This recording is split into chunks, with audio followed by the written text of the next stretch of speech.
need some kind of meter to make an adjustment, but basically these sizes will get you in the ballpark. You'll be good enough for what you're doing. So he's away happy as a lamb.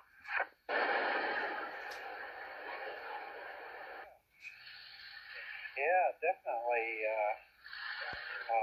And the thing is, you've got some experience in building basically a commercial antenna.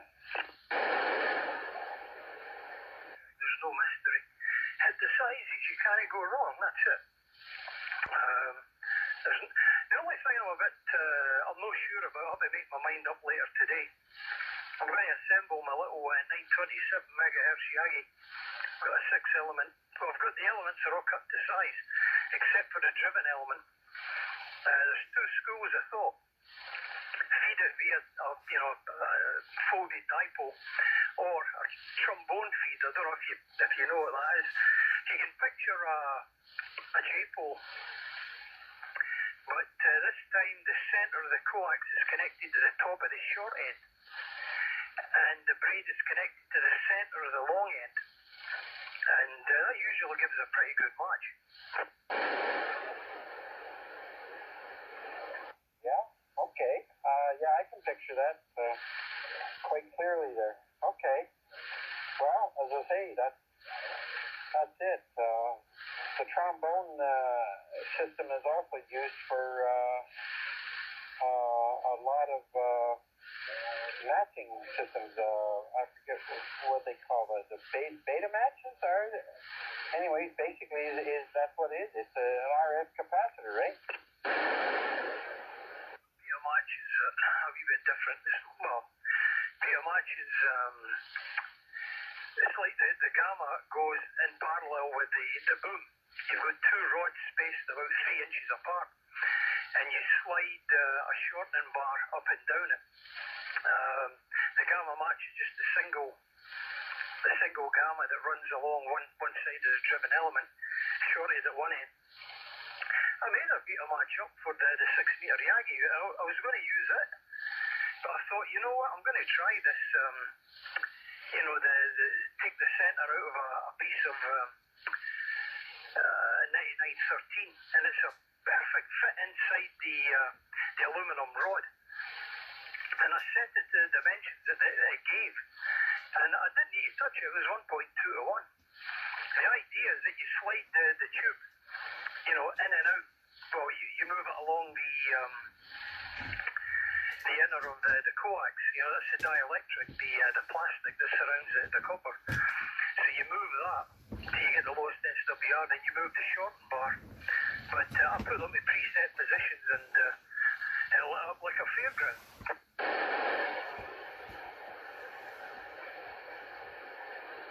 Yeah, very good, very good.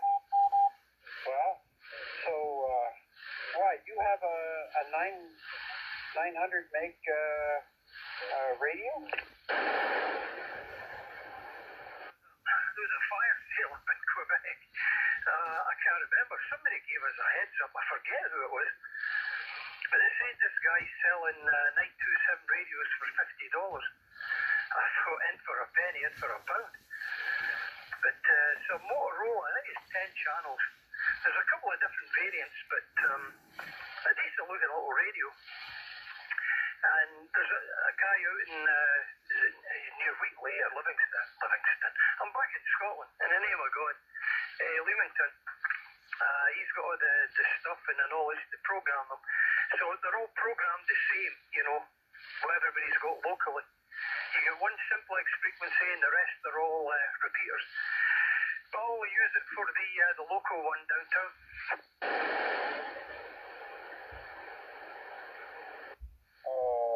There's a 900 meg repeater downtown, really?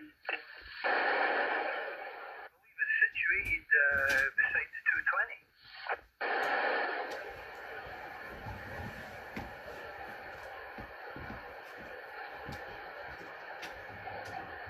Okay. Well, that's interesting to know. It's in Windsor? Downtown is in Windsor, but yeah, you might be lucky. I think Donnie was talking about selling his. He's got a new radio, by the way. He's bought a 590 off a guy from Kingsville. 590 SG, I think it is.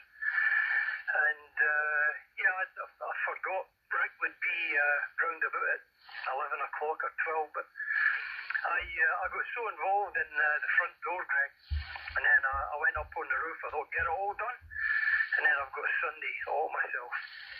But next week, I'm going in Monday, Tuesday, I'm going in Wednesday, and I'm leaving at 10:30 on Wednesday. And that's it. I'm not going back till next Tuesday or Wednesday. Are you going on a road trip? I'm not going into work. See you later. Oh, okay. Boy, you'll definitely be celebrating that then, eh? Well, Friday's a holiday, Good Friday. So I booked the Monday off, and I might take the Tuesday. But I was telling them my anniversary date's coming up, and I had 2.5 days left, so I took one the other day. And I said, you know what? I have to take a day and a half off next week, or I'll lose them.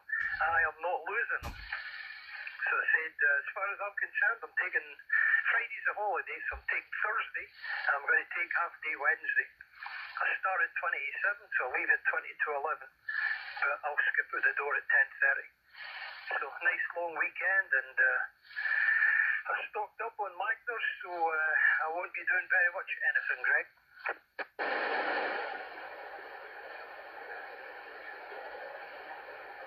Sure, have the bar all stocked up. Yeah, okay. Well, very good.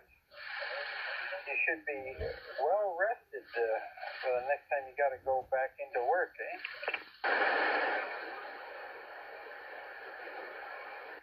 Anybody wants to use the machine? Oh. Well rested, Greg. All this week has been mega programs.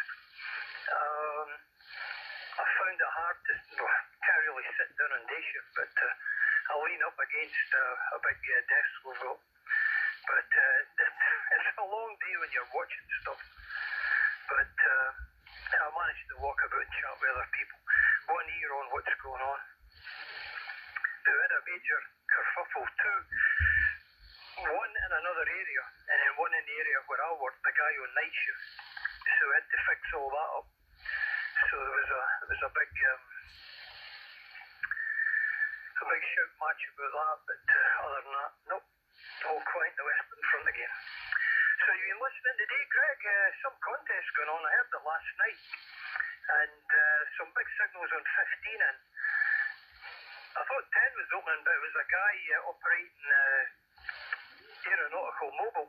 And then it must have been about an hour ago, I did hear a couple of stations from the south on 10 metres. But have you been doing a lot of listening today?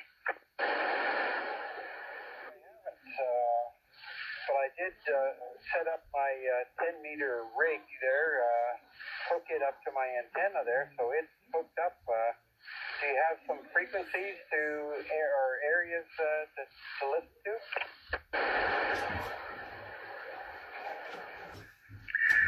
Usually when 10 starts to open, I'm running about here doing stuff in the shack in between the overs. 28400 is unofficial calling frequency. If you monitor that, that'll give you an idea when the band's opening. Well, as I say, that's roughly the area where I have it set.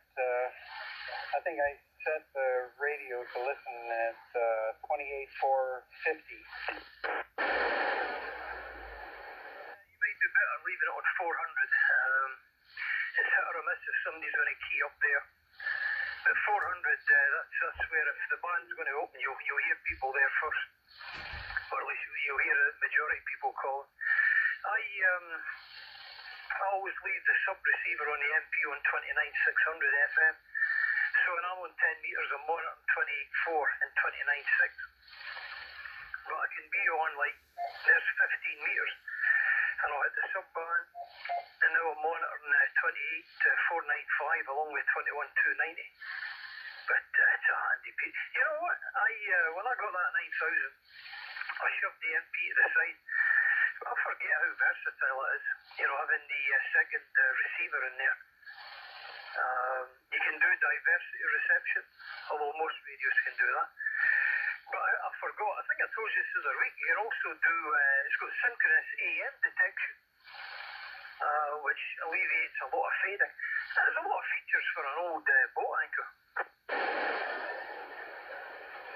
Calling the MP a boat anchor? And older than 10 years, it kind of falls into the 10 or 15 years, I suppose, falls into the category boat anchor.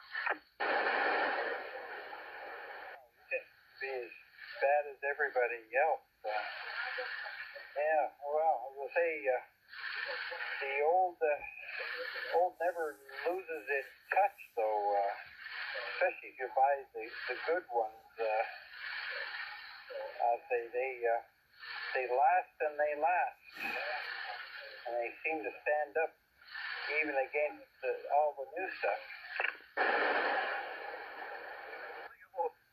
People find surprising that the old 830 101ZD, they can hold their own sensitivity-wise with most things, and they're quiet. Well, you've got a 901, you know how quiet the receiver is. So I kick myself sometimes. I should never have sold that Mark II. I kept the Mark III, and I sold the Mark II, and I should have kept the Mark II. It's easier to work on. But, and I think it had a better receiver than the Mark III, but there you go. It's maybe just the state of tune. But unless that radio goes bang and nuts and bolts and springs come flying out the side, I'll not be replacing it, Greg. It's been a good radio for me. And I've got a lot of stuff in there. Narrow roofing filter from Inrad. I've got 1, 2, 3, 4, 5, 6 Inrad filters in it. And I've got an Inrad narrow CW filter in the sub receiver. I've never felt the need to put an Inrad filter in the for single sideband. It's good enough what it is. But I've got a lot of money invested in it. But it's the same with this old piece of kit, this 2000. As long as it keeps working the way it does, I've got no problems. It'll stay on the bench.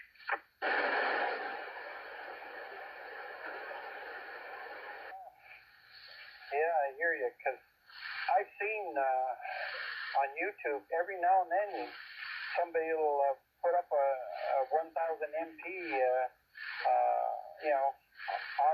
up on YouTube there, and as I say, tell some of the features that the 1000 MP had, and show them how they work and all that. Hey, that is quite the radio. The fact that it's got dual VFOs all right there and everything. And for the age of the radio, as I say, I would not call it a boat anchor. I'd call it a Rolls Royce. There's a lot of radios I'd like to have, but the two at the top of my list. There's one radio I remember when I had my TS 940. There's a guy up in Maple Road, 15-mile road. He worked on it. That was my 2-to-1 radio. Worked for 2 months, be in the shop for a month. At WACDM, the guy was a genius. But that radio was a bag of tripe. TRIPE, tripe. No, the other word, tripe. I mean, when it worked, it was okay, but I think it took a hit, or a close hit at some point. He said some of the tracks were all burned up, and he repaired it as best he could. And it worked okay, but like I said, he put LEDs in the display, and they would burn out, and he had the right load resistor. I've never heard the LEDs burning out, because the lights only lasted a couple of weeks, and they would go. So there was something major going on. But he had an ICOM 781. That was, I think, the first radio had the big screen there. But I always liked that piece of kit. I think that problems with burning on the screen, but now you can get a different screen that goes in there. It's not a glass screen, it's another type. But there's a good radio up on K-Ward, Greg. It's the bigger brother, the one I started out with, an ICOM 728. That's a nice little piece of kit.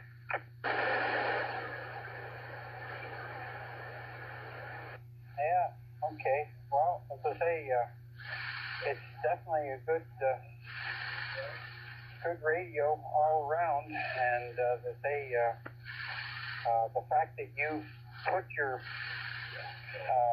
additional touches on filters into the radio, which makes it even more useful and more enjoyable to listen to, as I say, all the more reason not to get rid of it, because what are the odds of having a radio as flexible and, of course, customized to your type of listening?